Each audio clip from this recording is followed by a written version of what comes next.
Friends, fantastic to have you join us again. James, very nice to see you. Good to see you too, Ian. Yeah. And you've come back from a week's holiday. I have, yes. I've been in Rome with my wife for a week, celebrating our 30th wedding anniversary, which was very nice. Congratulations. A Roma. Thank you. L'Italiano? No, we didn't, not very much, no. Because everyone spoke Inglese to you. A lot of other people did speak English to us, and a lot of signs are in Italian, but yeah.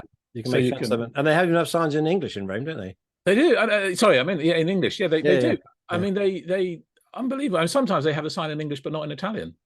So there you go. Yeah, but of course, lots of connections to make with the New Testament and the story of the early Christians. I read the last couple of chapters of Acts while I was there, which was very moving, and went to see the prison where Peter and Paul are meant to have, been incarcerated. So it's all interesting stuff. Yeah, good. And we may get some connections from our passage today. We might. Speaking of which, what is it? Where are we in the lectionary, James? Yeah, well, we're at Matthew 22, 1-14, and we're on Trinity 19 in the calendar. So this is actually, it's the third, isn't it, in a series of parables that we've been looking at the last few weeks, which Jesus addresses to the chief priests and the elders, the leaders of Israel, which are really quite tough. Well, they are tough. They are, they are challenging passages. Again, we've got a lot of red letter material, a lot of Jesus teaching, and once again, it just sort of continues almost in chapter 13, the collection of kingdom parables, isn't it? Because Jesus again spoke to them in parables, saying, "The kingdom of heaven may be compared to." So again, that phrase that introduces the kingdom parables. And I think this is really interesting, and it's interesting to know how many people are still following the lecture in this season, because I know in this open season, in the ordinary time, people often do other things, but we've had a lot of judgmenty stuff, haven't we? And as you say, this is part of a continuing sequence of challenging teaching from Jesus, and in some ways I would say this is perhaps the most challenging. It certainly feels like that, due to the sort of relentless intensity of it week in, week out. And I suppose if you're preaching on this each week, it is challenging. Though, of course, today's parable also has a great deal of grace in it as well. And we need to observe that and check out what the form of that is and how that works. Because we need to be a bit careful about how we speak of that. But it is really interesting. Yeah. You had a great comment you noted from Klein Snodgrass, one of the commentators you looked at. Yeah, I did. I mean, this parable has a kind of semi-parallel in Luke 14, but and he comments on the two, and he says he says Matthew's version is enough to make any commentator go weak at the knees, and I think that's because of this, this sort of intensity of the judgment, which I'm sure we'll get onto in a minute. Luke does have this sort of semi-parallel, but I'm not convinced it's really a parallel. I think it's more a question of Jesus reusing elements of narratives, stories, and putting them together in different ways with different emphases. And sometimes they're very obviously parallel and perhaps the same parable told in two different contexts. But I think here it feels a bit more different than that. It is worth just sort of pausing on that question, isn't it? Because again, that when we look at the parallels between the Gospels, and sometimes they're close, and as you say, sometimes they're distant, then of course this opens up this whole conversation about the synoptic problem, who's copying whom, are they working from the same source, and so on. And I do find it fascinating that we do live with this long legacy of what's called sort of higher criticism, or sort of critical scholarship, where people are very skeptical about whether, I mean, it is funny, isn't it? We've got 2 or 3 different versions of things which purport to go back to Jesus, and for some reason, if they don't completely align, then critical scholarship says, well, in that case, none of them go back to Jesus, and they're all fabrications by the early church, which is, it's kind of worth asking, is that really the most obvious logical conclusion? Not least because if Jesus' teaching ministry did last 3 years, unless he said things more than once, he didn't actually say very much. So and he wasn't reading it out of the Jesus manual of discipleship. I mean, he didn't say, "Oh, it's parable number 9 on page 98."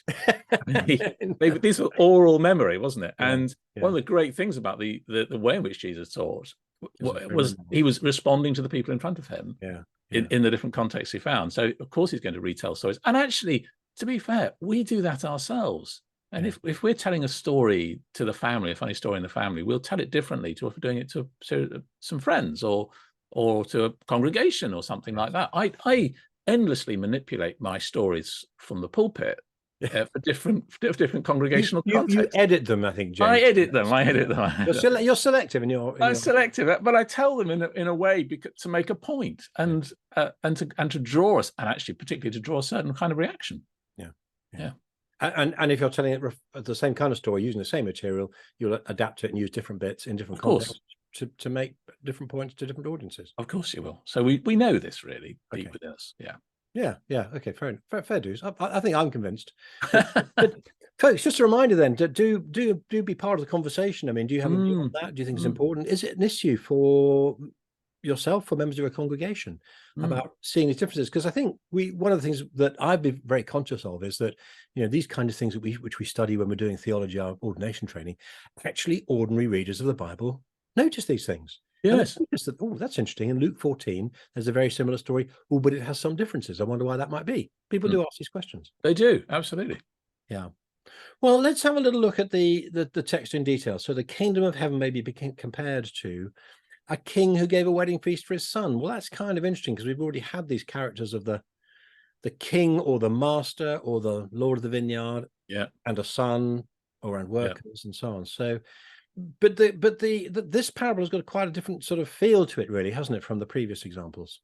It does have a different feel to it, and it's particularly noticeable in Matthew, where the original says a man, a king, or a human king, I suppose it means in that verse. So it's interesting that you get this kind of contrast. The kingdom of heaven is like an earthly king, with the son. So in a sense, that kind of distances that immediate alignment, as it were. It's very much Jesus saying this is a story. It's not an allegory. It's not a so that's interesting. But it does have quite a different. I think it does have a different feel. And the son is fascinating because the son doesn't appear at all in the story, does he? I mean, he just. Whereas in the previous parable, with the tenants of the vineyard, where the son is sent, he's the key character. Yeah, absolutely. Yeah. And he calls those who are invited to the wedding feast, but they would not come. Now, I think this is a really good example here. I mean, there's a number of different dimensions to this, and one of these, and this comes back to how do we read Scripture well? Yeah. And in my little Grow booklet, I haven't got it up there actually. I should have put it up. No. About how to interpret the Bible, and I outlined sort of 4 key principles. Now, one of the key principles is remembering that when we're reading Scripture, we are going on a cross-cultural journey, and we're going into a different culture. We're going into the past. We're going into a different language, but we're going into a different set of cultural assumptions here. And I think there are several points in this story where we've got to be really careful not to project onto this our own thoughts about invitations and feasts and weddings and because this is really it's really important here that we're reading this in the culture of the time, isn't it? Yeah, and weddings, of course, were culturally really quite different, weren't they? I mean, they were much more, in a sense, localized, I guess, and far more people would have been invited. And of course, the whole question of how much do you cater, but also these would have been I think this is the point you make on the blog, and certainly other commentators have made it, that when the slaves go out and invite these people, they've already been invited. They already know about the wedding. Yes. This is the right. Okay, it's ready now, and that's quite a different from us saying turn up at 7 o'clock and on Tuesday, and that's when it's going to happen. Yes, and maybe this illustrates. I'm just working my way through my Grow booklet. Actually, this illustrates another of my 4 principles, which is paying very careful attention to what the text actually says. But I think it's very easy to slide over this. So we think that. And we do this in this popular song based on this, don't we? I cannot come to the banquet. Don't try. Remember singing that 30 years ago? I don't actually remember singing it, no, but obviously. You? No. Oh, no, James. You missed out on an important part of your. I know. It's 1970s and 80s discipleship program, Yeah, I could sing a few others for you, but not that one. Oh, please don't. No. So, friends, do comment. Do you know that? Yeah. The danger is it trivializes it, and also we misread this, because again it was and I think I did it just now when I was just looking at this. I read it as he sent his servants to call people to the wedding, in other words to send the invitation, but he doesn't. He says he sent his servants to call those who were invited. In other words, as you say, the invitations happened a long time ago. And New RSV actually says had been invited. Oh, right. Yeah. So it's kind of, yeah. Yes, it does. You're right. I'm just looking at TNIV does the same. Mm. Isn't that interesting? So again, we've missed the point that so in this cultural context, number one, the wedding feast was just a big local event. Number two, you'd invite the whole village. Number three, you'd invite them a long way ahead. Now, also, by the way, a little cross reference to Matthew chapter 1 and Joseph and Mary. Yeah. I'm putting two and two together and thinking, actually, the reason why Joseph was betrothed to Mary for a long period of time was that so that you could make all the preparations for the wedding. Oh, the wedding. Yeah. Seems like a reasonable assumption, doesn't it? Yeah. So when you've invited everybody, then you know how many people are going to come. That's when you start fattening your ox and doing that, and then and getting things ready, because it takes a long time to do that. Yeah, working out how many oxes you need. Yeah, and I think that's quite fun, isn't it? This is going to be a 3 ox wedding. Wedding, yeah, exactly. You can just imagine. But it also throws light, doesn't it, on the significance of their responses for at least a couple of reasons, doesn't it? Just in culture. Yeah. They've known about this for a long time. Yeah, so they've already accepted it. So the sheer rudeness of it, of saying, no, I can't, I'm not coming now. And they just says they would not come, doesn't it? Yeah. And they don't, and that's this disrespecting the person who's invited them. And I think one of the themes of these parables that we've looked at over the last couple of weeks is that so much depends on your attitude to the Lord of the vineyard or the person who invites you to the wedding banquet. So the Lord is such that's critical. And I think in our culture, where we think often in terms of myself and my own autonomy, that's quite a big gap for us to cross culturally into understanding this parable, because we don't feel ourselves obligated to other people very, very easily. And even if we do, we still sort of, we still think our autonomy is more important. So that's really interesting. And consequently, if we invite folk to come to a party and they can't come, we go, well, okay, you got something coming up, not a big deal. But again, the context here is that it is an honor shame culture. Yeah. And it is one where, these things are a really, really big deal. Yeah. And therefore, to refuse to come is actually not just saying, oh, I'm a bit busy. No. Because actually the things that the people are doing, this is again different from Luke, isn't it? I remember in Luke, they say, I cannot come because. Yeah. Here that's in Luke 14. In the version Jesus speaks here, they don't do that. They simply pay no attention. Yeah. And they go off to their business. And of course, the other thing is that the things that they're doing, one's at home, another's for business. Those are ongoing things. They can do those any time. Yeah. Yeah. So this isn't a good reason to refuse. No. And so I mean, to attend would be to honor and respect. Yes. Wouldn't it? So to not go is to dishonor and disrespect. So it's not, there's no neutral. I think we would see somebody saying, oh, I can't come that week as neutral. No. But there's no neutrality here. No, indeed. Now, just to put the progress of the story on hold for a second, because of my 4 principles of how to read well, we're also touching on the third one. So we talked about putting it in its historical context. We've talked about paying attention to the content carefully, reading carefully. But here's the third one, which is paying attention to its place in the canon of Scripture. Yes. Because just as we saw previously that the moment you mention a vineyard, your mind goes back to, well, your relationship with Israel, and your mind goes back to Isaiah 5, Israel as a vineyard, and so on. Here, I think a king, an important king, putting on a feast, inviting all sorts of people, I think that would also have an Old Testament resonance. Yeah. And I think also from Isaiah.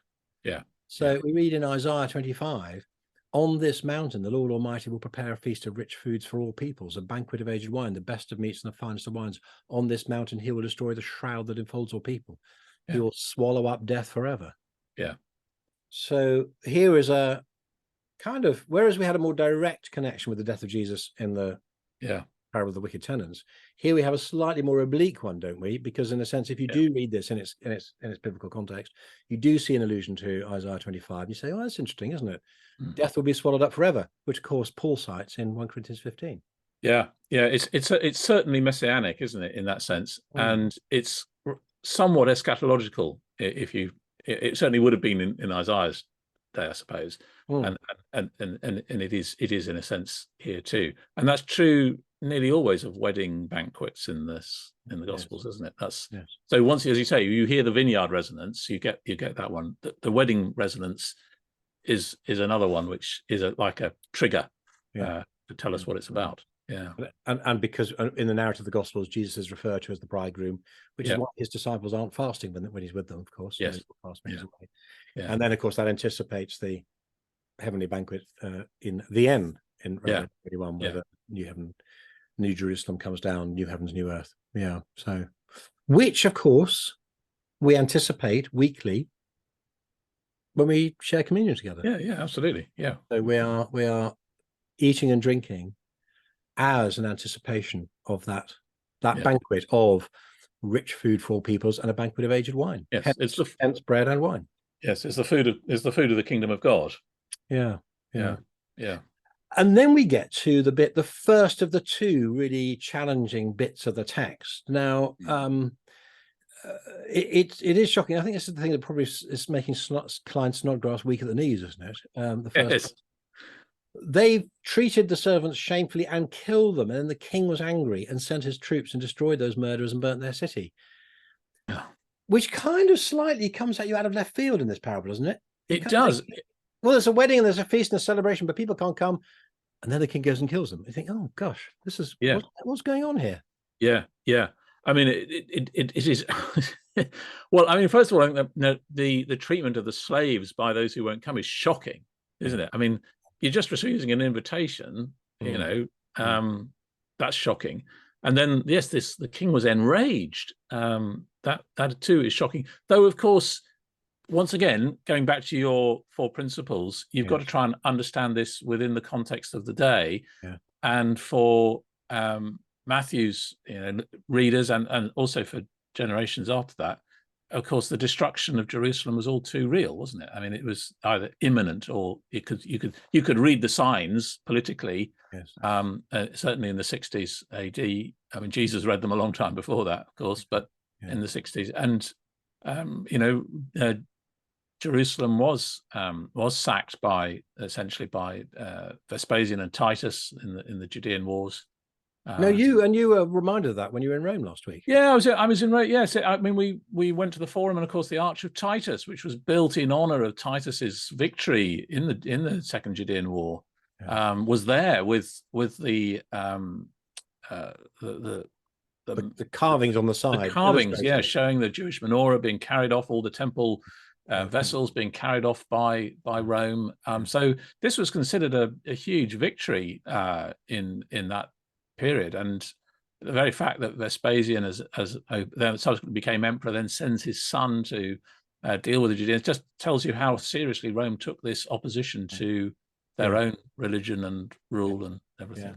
And again, you've got to mention the king and his son, and just worth remembering that in Greek, emperor and king are the same word. Same word, yeah. So there's a kind of resonance going on there, which is interesting just to reflect. And again, we've got to be careful how we handle that. And the question is, if this king is angry and violent, does that depict an angry and violent God? Yeah. Or is the point of the parable that how they respond to the king's invitation has serious consequences? Yeah, and I mean it's a principle in Scripture, isn't it? And Jesus talks about this. If you show mercy, then mercy will be shown to you. If you don't, then you won't. And it is.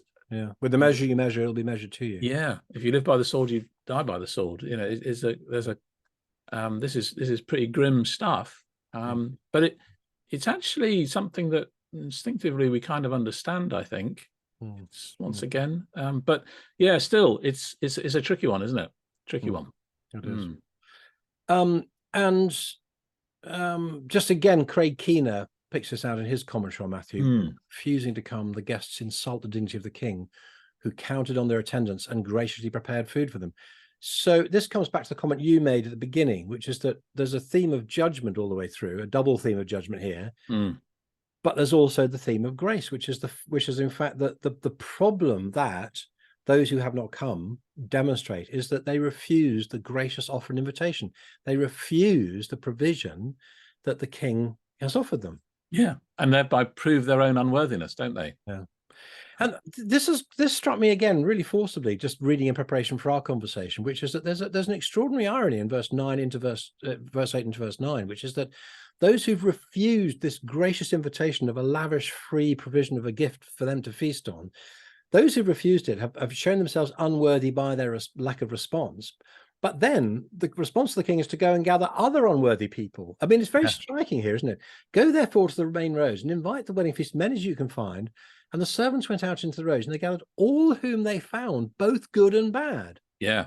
So you've got this extraordinary juxtaposition of the consequences of refusal on the one hand, with the continued lavish invitation of the king on the other, regardless of who it is who's being invited. Yeah, and there's a really interesting question for the church there about how we live in that space, isn't there? I think actually interesting challenge. But yeah, it's so explicit in the text, both good and bad. Yeah, it's like there for emphasis. Yeah. So this isn't about meriting the invitation. No, this is about the consequences of accepting or refusing the invitation. Yeah, yeah, and then of course, in a sense, that both good and bad then sets up the final bit of Matthew's parable, which is not in Luke at all, is it? No, no. It's again really fascinating, isn't it? We find in Matthew parallel with the other gospels, and then suddenly in the middle of it something which is distinctive, very distinctive account of Jesus. So yes, it is. Mm. And again, I think as a modern readers, we would also find this quite puzzling. I think for either one reason or another. Now, some people say, "Oh, well, the garments will be provided by the king," and there's no suggestion of that at all. No. Should have come with the garments. But again, we need to read it in cultural context, don't we? Yeah. That actually people would have brushed up for a wedding, and essentially, and this person clearly has not. No. And I think also the king isn't demanding that this person goes out and sort of lavishly invest it. I mean, again, you see another cultural thing. We've got this habit of in our weddings that it's actually a relatively recent innovation. I mean, I think more than 100 years ago, to pre-Victoria, for weddings, people would have just worn the best that they had. There was no tradition of buying a one-off white dress for the bride. No. That's Victoria's problem, I think. Yeah. And again, in the ancient world, everyone would have had a linen undergarment or a plain garment, and that's what they would have expected to put on. As you say, that they're supposed to brush up. Yeah. But the dynamic here and the conversation is very striking, isn't it? It is because he says, "Friend, how did you get in here without a wedding robe?" Friend, he says, friend. Yeah, friend. Yeah, he's been holding off because he's invited him in. This is a new friend, isn't it? And as I said, new NBF, as my children say, my new best friend. Whenever I come home and I'm talking about somebody, it's always easy. He or she's your NBF, are they? Yeah. This is his NBF, and but then there's this mic drop moment because he says, and he was speechless. The friend is speechless. The friend has nothing to say.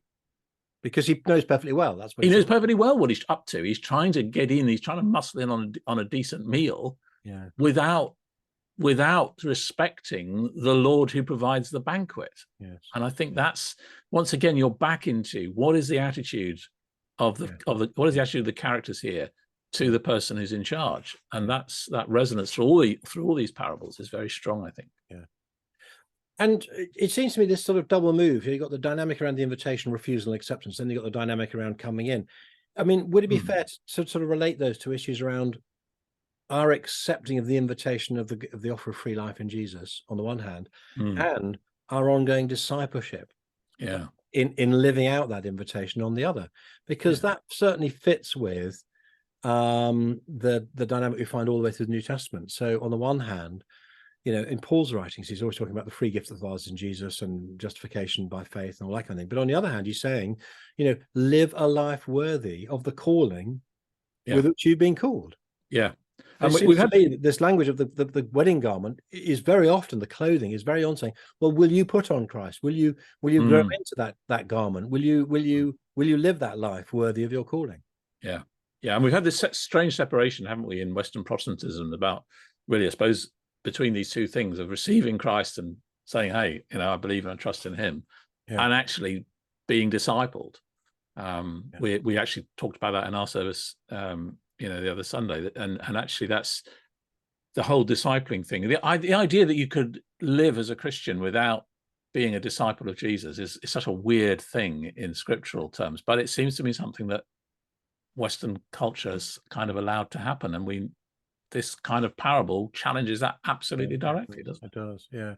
And just in the blog, I just quote a couple of illustrations of that, one modern and one ancient. Yeah. The modern one is from John Barclay. I think his writing about Paul and the gift yeah. of Paul's surgical grace is very good. So it is very interesting. He says it was very common in Paul's world to speak of the worth of the recipient. Gifts should be given lavishly, but discriminatorily to fitting or to worthy recipients. Worth could be defined in different ways according to a number of criteria. But here it's very clear. He says, for this reason, the most subversive gift is the gift given without regard to worth. Yeah. And that's exactly what we see here, isn't it? Yeah, yeah.